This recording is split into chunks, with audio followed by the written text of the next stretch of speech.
السلام علیکم دوستوں، میرا نام ہے محمد زین اور آپ دیکھ رہے ہیں میرا یوٹیوب چینل۔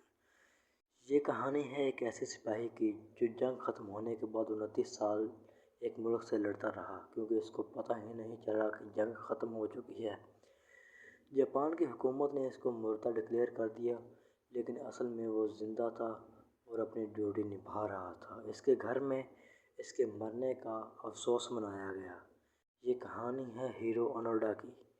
1994 میں جاپانی حکومت نے ایک فوج کا دستہ تیار کیا اور ان کو فلپائن کے لوبین بھیج دیا تاکہ وہ جتنا ہو سکے دشمن کو کمزور بنا سکے۔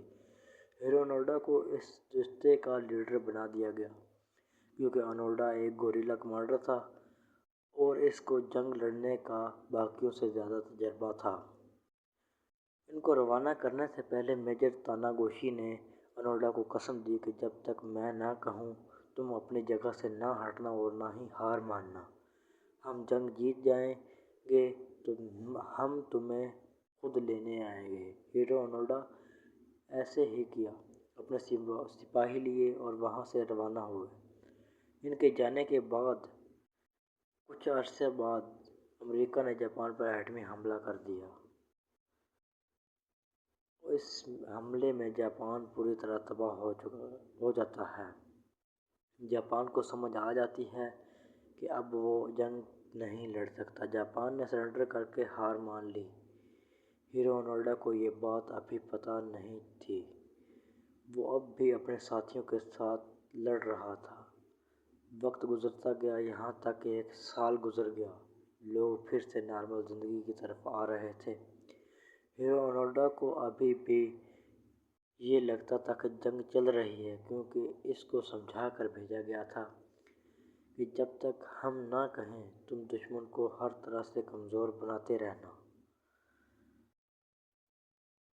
اس ہیرو اونوڈا ان کی فصلوں کو آگ لگا دیتا اور ان کے جانوروں کو مارتا تاکہ وہ ہر طرح سے کمزور پڑ سکے، یہاں تک کہ وہ اپنے ساتھیوں کو ساتھ مل کر فوجی گاڑیوں پر بھی حملہ کر دیتا اور ان کے ہتھیار اور ان کے کھانے پینے کی اشیاء ان سے چھین لیا کرتا تھا۔ اور آس پاس کے لوگ اس بات سے بہت تنگ آ گئے تھے۔ اس لیے انہوں نے گورنمنٹ کو شکایت کی کہ جنگل میں اب بھی جنگی سپاہی موجود ہیں۔ گورنمنٹ نے آرمی بھیج کر آپریشن جاری کیا اور بڑے بڑے اسپیکرز میں اعلان کیا کہ جنگ ختم ہو گئی ہے اور تم سرنڈر کر کے اپنے ملک واپس چلے جاؤ، لیکن اس کا کوئی فائدہ نہیں ہوا۔ اس کے بعد گورنمنٹ نے جہاز سے جنگل میں اخبار بھی پھینکے۔ یہ دیکھنے کے بعد ہیرو اونوڈا اور اس کے ساتھیوں کو یہی لگتا تھا کہ یہ دشمن کی ایک چال ہے ہمیں جنگل سے باہر نکالنے کی۔ ان کو یقین نہیں آ رہا تھا کہ جاپان جنگ ہار سکتا ہے۔ ہیرو اونوڈا کے بھی تقریباً سارے ساتھی مر گئے تھے۔ کچھ بھوک سے مر گئے، کچھ بیمار ہو کر مر گئے اور کچھ دشمن سے لڑتے ہوئے۔ اس بات کو بھی 10 سال گزر رہے تھے اور ہیرو اونوڈا ابھی تک یہ جنگ لڑ رہا تھا اور ہار نہیں مانی، کیونکہ اس کو لگتا تھا کہ اب بھی جنگ چل رہی ہے۔ وہ اب بھی ان کی فصلوں لوگوں کو مار دیا کرتا تھا کیونکہ جتنا ہو سکے کمزور بنا سکے۔ کچھ سال بعد لوگوں نے پھر گورنمنٹ کو شکایت کی اور گورنمنٹ نے پھر آرمی بھیجی اس کو ڈھونڈنے کے لیے، لیکن ہیرو اونوڈا ایک گوریلا کمانڈر تھا، اس لیے آرمی سے بچ جانا کوئی اس کے لیے بڑی بات نہیں تھی۔ آرمی نے بہت ڈھونڈا لیکن کچھ نہ ملا۔ ہیرو اونوڈا کو ابھی بھی یہ لگتا تھا کہ یہ دشمن کی ایک چال ہے، لیکن ہیرو اونوڈا کے 2 ساتھیوں میں سے ایک نے سوچا شاید یہ جنگ ختم ہو گئی ہے، کیونکہ اس کو نہ کبھی گولی کی آواز آئی تھی اور نہ کبھی دھماکے کی آواز۔ ایک رات اس نے ہیرو اونوڈا سے چھپ کر گیا اور امریکن آرمی کے سامنے سرنڈر کر دیا۔ ہیرو اونوڈا کو جب یہ بات پتہ چلی تو اس نے یہ نہیں سوچا کہ وہ بھاگ گیا ہے، اس نے سوچا کہ آرمی نے پکڑ کر مار دیا ہے۔ اب اس بات کو 15 سال گزر گئے تھے، یعنی ٹوٹلی 25 سال ہو گئے تھے اس جنگ کو ختم ہوئے۔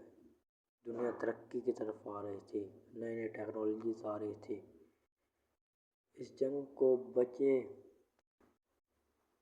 صرف کہانیوں میں ہی پڑھتے تھے اور ہیرو نوڈا ابھی تک وہ جنگ لڑ رہا تھا۔ گورنمنٹ اس بات سے تنگ آ کر جاپانی گورنمنٹ سے کہا شاید تمہارا کوئی سپاہی ابھی بھی ہمارے ایریے میں ہے جو لگاتار ہماری چیزوں کو نقصان پہنچا رہا ہے۔ جاپانی گورنمنٹ 25 سال بعد اس بات کو سن کر بہت حیران ہوتی ہے کہ اب تک کون لڑ رہا ہے، کیونکہ ہم نے بھی سرنڈر کر دیا تھا۔ جاپانی گورنمنٹ نے وہاں بھیجنے والے سپاہیوں کا ڈیٹا چیک کیا تو پتہ چلا کہ باقی سپاہی تو آ گئے تھے، کچھ مر کر، کچھ کیسے اور کچھ کیسے۔ ایک بندہ کا کوئی پتہ نہیں چلا اس کا کیا ہوا، اور وہ ہے ہیرو نوڈا۔ یہ خبر جاپان میں پھیل گئی۔ لوگ حیران تھے کہ ایک آرڈر پر 25 سال تک کیسے لڑ سکتا ہے کوئی۔ اس کے بعد ہیرو نوڈا جاپان میں ایک سیلیبریٹی سا بن گیا۔ جاپان میں ایک سپاہی نے کہا اس کی زندگی کا سب سے بڑا مشن وہ ہوگا کہ وہ ہیرو نوڈا کو ڈھونڈ کر لائے گا، اور ہیرو نوڈا کو ڈھونڈنے کے لیے نکل گیا۔ کئی سال ڈھونڈنے کے بعد ہیرو نوڈا کو ڈھونڈ لیا۔ ہیرو نوڈا نے اس کو لگا کہ یہ دشمن کا کوئی جاسوس ہے۔ ہیرو نوڈا نے اس پر حملہ کیا اور گردن پہ چاقو رکھ کر پوچھا تم کون ہو؟ اس نے کہا میں جاپانی سپاہی ہوں اور تمہیں جنگ ختم ہو گئی ہے اس کا حکم دینے آیا ہوں۔ جنگ تو 28 سال پہلے ہی ختم ہو گئی تھی۔ ہیرو نوڈا کو اخبار دکھایا، تب ہیرو نوڈا کو یقین آیا اور لگا چلو مان لیا۔ میجر تاناگوشی نے مجھے کہا تھا کہ جب تک میں نہ کہوں تب تک تو نے ہار نہیں ماننی۔ میجر تاناگوشی کو لے کر آؤ، پھر میں جاؤں گا ورنہ نہیں جاؤں گا۔ وہ واپس آیا اور میجر تاناگوشی کو ڈھونڈا۔ اب میجر تاناگوشی ریٹائرڈ ہو کر ایک اسکول ٹیچر کی جاب کر رہے تھے۔ اس کو لے کر گئے اور پھر 29 سال بعد ہیرو نوڈا نے ساری دنیا کے سامنے سرنڈر کر دیا۔ اس خبر کو پوری دنیا کے اخباروں نے کور کیا اور ہزاروں کی تعداد میں ہیرو نوڈا کو لوگ دیکھنے آئے تھے۔ اور اگر دیکھا جائے تو ہیرو نوڈا فلپائن کی گورنمنٹ کا مجرم تھا، کیونکہ اس نے کئی بے گناہ لوگوں کی جانیں لی تھی۔ فلپائنی حکومت نے اس کو معاف کر دیا کیونکہ اس کو پتہ نہیں تھا کہ جنگ ختم ہو چکی ہے۔ تو دوستو یہ تھی ہماری آج کی ویڈیو۔ آج کے لیے اتنا ہی صحیح۔ ہمارے چینل کو سبسکرائب کریے، لائک کریے، کمنٹ کریے۔ انشاءاللہ ملتے ہیں نیکسٹ ویڈیو میں۔ اپنا بہت سارا خیال رکھیے گا۔ اللہ حافظ۔